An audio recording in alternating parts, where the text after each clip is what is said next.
Hi hello నమస్తే welcome to మమేకం Telugu novels. నేను మీ నివేదిత. కార్తీక మహాపురాణము అధ్యాయాలు చిన్నవి అవ్వటం వల్ల చాలామంది 2 అధ్యాయాలు కలిపి ఇవ్వమని అడగటం వల్ల ఇలా 2 అధ్యాయాలు కలిపి ఇస్తున్నాను.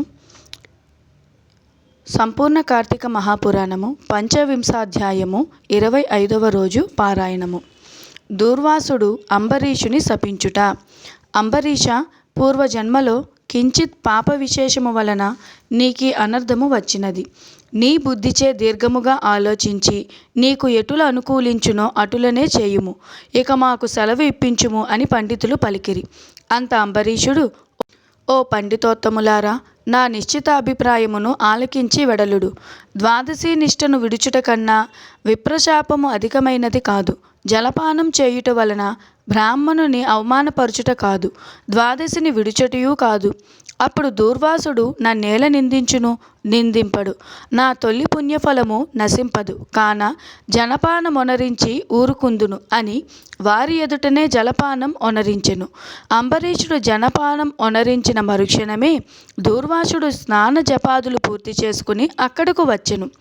వచ్చిన వెంటనే ఆ ముని మహారౌద్రాకారుడే కండ్ల వెంట నిప్పులు గ్రక్కుచు, ఓరి మదాంద, నన్ను భోజనానికి రమ్మని నేను రాకనే నీవేళ భుజించితివి.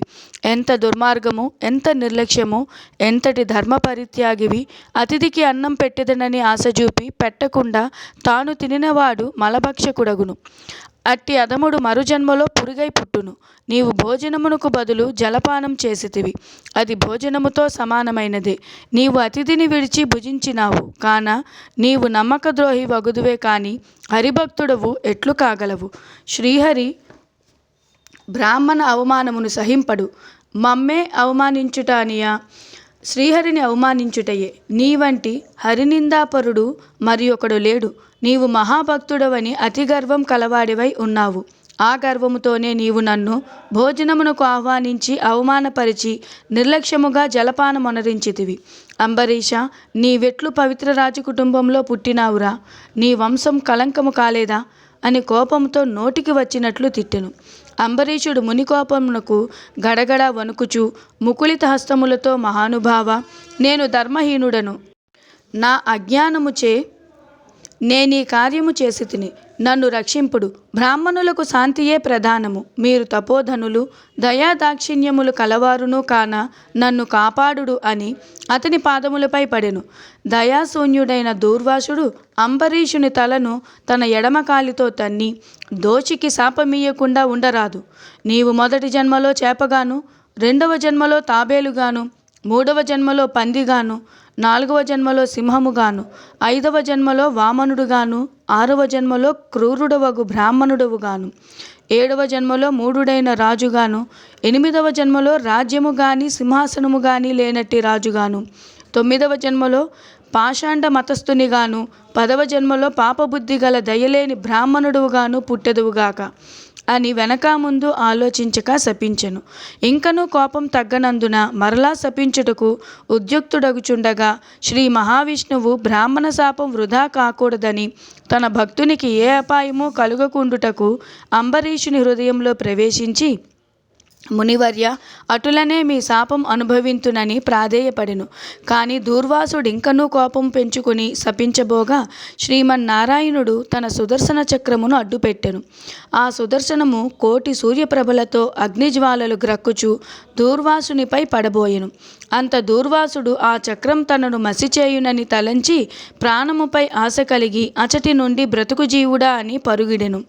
మహా తేజస్సుతో చక్రాయుధము దూర్వాసుని తరుముచుండెను.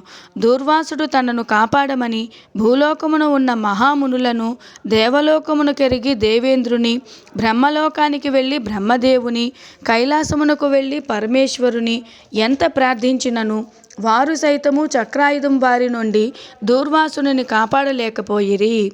ఓం నమ శివాయ. పంచవింశాధ్యాయము 25వ రోజు పారాయణము. ఈరోజు పాటించవలసిన నియమ నిబంధనలు: నిషేధించవలసిన వస్తువులు పులుసు, చారు వగైరా ద్రవ పదార్థములు. దానములు యథాశక్తి. పూజించాల్సిన దైవము అష్టదిక్పాలకులు. జపించాల్సిన మంత్రము ఓం ఈశావాస్యాయ స్వాహ.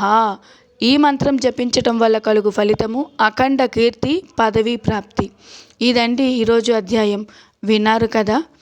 ఇక 26వ రోజు అధ్యాయం మొదలు పెట్టుకుందాం. సంపూర్ణ కార్తీక మహాపురాణము షడ్వింశాధ్యాయము 26వ రోజు పారాయణము. దూర్వాసుడు శ్రీహరిని శరణు వేడుట. శ్రీహరి హితబోధ. ఈ విధముగా అత్రి మహాముని అగస్త్యునితో దూర్వాసుని కోపం వల్ల కలిగిన ప్రమాదమును తెలిపి మిగిలిన వృత్తాంతమును ఇట్లు తెలియజేసెను. ఆ విధముగా ముక్కోపి అయిన దూర్వాసుడు భూలోకము, భువర్లోకము, పాతాళలోకము, సత్యలోకములకు తిరిగి అన్ని లోకములలోనూ తనను రక్షించువారు లేకపోవుటచే వైకుంఠముందున్న శ్రీ మహావిష్ణువు కడకు వెళ్ళి, వాసుదేవ, జగన్నాథ, శరణాగత రక్షణ బిరుదాంకిత రక్షింపుము. నీ భక్తుడైన అంబరీషునకు కీడు చేయదలిచిన నేను బ్రాహ్మణుడున కాను. ముక్కోపినై మహా అపరాధం చేసి తిని. నీవు బ్రాహ్మణ ప్రియుడవు. బ్రాహ్మణుడైన భృగు మహర్షి నీ యురముపై తన్నినను సహించితివి. ఆ కాలిగుర్తు నేటికి నీ వక్షస్థలమందున్నది. ప్రశాంత మనస్కుడవై అతనిని రక్షించినట్లే కోపముతో నీ భక్తునికి శాపమిచ్చిన నన్ను కూడా రక్షింపుము. శ్రీహరి, నీ చక్రాయుధం నన్ను చంపవచ్చుచున్నదని దూర్వాసుడు శ్రీమన్నారాయణుని పరిపరి విధముల ప్రార్థించెను. ఆ విధముగా దూర్వాసుడు అహంకారమును వదిలి తనను ప్రార్థించుట చూచి శ్రీహరి చిరునవ్వు నవ్వి, దూర్వాస, నీ మాటలు యథార్థములు. నీ వంటి తపోధనులు నాకు అత్యంత ప్రియులు. నీవు బ్రాహ్మణ రూపమును పుట్టిన రుద్రుడవు. నిన్ను చూచిన వారు 3 లోకములందు భయపడుకుందురా.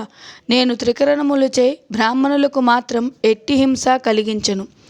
ప్రతియుగమందున గో, దేవ, బ్రాహ్మణ, సాధుజనంబులకు సంభవించే ఆపదలను పోగొట్టుటకు ఆయా పరిస్థితులకు తగిన రూపములు ధరించి దుష్ట శిక్షణ, శిష్టరక్షణ గావింతును. నీవు అకారమునుగా అంబరీషుని శపించితివి.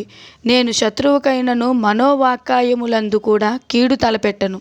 ఈ ప్రపంచమందు గల ప్రాణి సమూహం నా రూపముగానే చూతును. అంబరీషుడు ధర్మయుక్తముగా ప్రజాపాలన చేయుచుండెను. కానీ అటువంటి నా భక్తుని నీవు అనేక విధముల దూషించితివి. నీ ఎడమ పాదముతో తన్నితివి. అతని ఇంటికి నీవు అతిథివై వచ్చి కూడా నేను వేళకు రాని ఎడల 12 గడియలు దాటకుండా భుజింపమని అంబరీషునకు చెప్పనైతివి. అతడు వ్రతభంగమునకు భయపడి నీ రాకకై చూచి జలపానము మాత్రమే చేసెను. అంతకంటే అతడు అపరాధం ఏమి చేసెను? చాతుర్వర్ణముల వారికి భోజన నిషిద్ధ దినములందు కూడా జలపానం దాహశాంతిని, పవిత్రతకును చేయదగినదే కదా. జలపానం మొనరించిన మాత్రమున నా భక్తుని దూషించి శపించితివి. అతడు వ్రతభంగమునకు భయపడి జలపానం చేసినాడు, కానీ నిన్ను అవమానించుటకు చేయలేదే. నీవు మండిపడుచున్నను బ్రతిమాలి నిన్ను శాంతింపజేయ చూచెను. ఎంత బ్రతిమాలినను నీవు శాంతింపనందున నన్ను శరణు వేడెను. నేనప్పుడు రాజు హృదయంలో ప్రవేశించినాను. నీ శాపఫలము 10 జన్మలలో అనుభవించుదునని పలికిన వాడిని నేనే. అతడు నీ వలన భయముచే నన్ను శరణు వేడుచుండెను, కానీ తన దేహము తాను తెలుసుకునే స్థితిలో లేదు. నీ శాపమును అతడు వినలేదు. అంబరీషుడు నా భక్త కోటిలో శ్రేష్ఠుడు, నిరపరాధి, దయాశాలి, ధర్మతత్పరుడు. అటువంటి వానిని అకారణముగా దూషించితివి. అతనిని నిష్కారణముగా శపించితివి. విచారింపవలదు. ఆ శాపమును లోకోపకారమునకై నేనే అనుభవింతును. అదు ఎట్లు అనినా, నీ శాపములోని మొదటి జన్మ మత్స్య జన్మ. నేనీ కల్పమున మనువును రక్షించు నిమిత్తము సోమకుడను రాక్షసుని జంపుటకు మత్స్యరూపం ఎత్తుదును. మరికొంతకాలమునకు దేవదానవులు క్షీరసాగరమును మధించుటకు మందర పర్వతమును కవ్వముగా చేయుదురు. ఆ పర్వతమును నీటిలో మునుగకుండా కూర్మరూపమున నా వీపున మోయుదును. వరాహ జన్మమెత్తి హిరణ్యాక్షుని వధింతును. నరసింహ జన్మమెత్తి హిరణ్యకశిపుని చంపి ప్రహ్లాదుని రక్షించుదు. బలిచే స్వర్గము నుండి పారద్రోలబడిన ఇంద్రునకు తిరిగి స్వర్గమును అప్పగించుటకు వామన రూపమెత్తి బలిచక్రవర్తిని పాతాళలోకమునకు త్రొక్కివేతును. భూభారమును తగ్గించుటకు క్షత్రియులను చంప లోకోపకారం చేయుటకు రఘువంశమున రాముడునై జన్మింతును. పిదప యదువంశమున శ్రీకృష్ణుడుగాను, కలియుగమున బుద్ధుడుగాను, కలియుగ అంతమున విష్ణు చిత్తడను విప్రుని ఇంట కల్కి అను పేరున జన్మించి అశ్వారూఢుండునై శాపరూపమున ఇచ్చిన 10 జన్మలను ఈ విధముగా పూర్తి చేయుదును. ఇట్లు నా దశావతారములను సదా స్మరించు వారికి సమస్త పాపములు హరింపజేసి వైకుంఠ ప్రాప్తి నొసంగుదును. ఇది ముమ్మాటికి తథ్యము. షడ్వింశాధ్యాయము 26వ రోజు పారాయణము సమాప్తము. ఈరోజు అనగా 26వ రోజు పాటించవలసిన నియమ నిబంధనలు. ఈరోజు నిషేధించవలసిన పదార్థాలు సమస్త పదార్థాలు, చేయవలసిన దానములు, నిలువ ఉండే సరుకులు, పూజించాల్సిన దైవము కుబేరుడు, జపించాల్సిన మంత్రం ఓం కుబేరాయ వైశ్రవణాయ మహారాజాయ స్వాహ.